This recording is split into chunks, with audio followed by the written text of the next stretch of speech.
যদি উঠার সময় এখন হাত লাগে, আমি প্রায় সময় বলি হাত লাগে, তাহলে বুঝবেন এখন আর মাজার জোরটা আগের মতো নেই। যদি দেখেন বন্ধু হয়ে বন্ধুর সাথে বিশ্বাসঘাতকতার শিকার হয়ে গিয়েছেন, যাকে সবচেয়ে বেশি বিশ্বাস করেছেন সেই ব্যক্তিটা আপনাকে ধোঁকা দিয়ে বোকা বানিয়েছে, তাহলে বুঝতে পারবেন দুনিয়ার সাথে মন লাগিয়ে কোনো ফায়দা।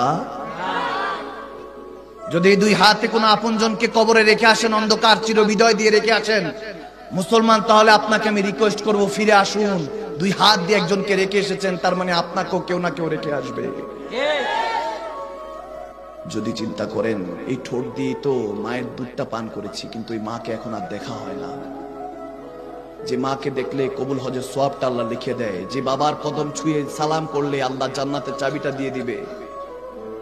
যদি বুঝে যান সেই মা বাবা নেই, তাহলে ফিরে আসুন।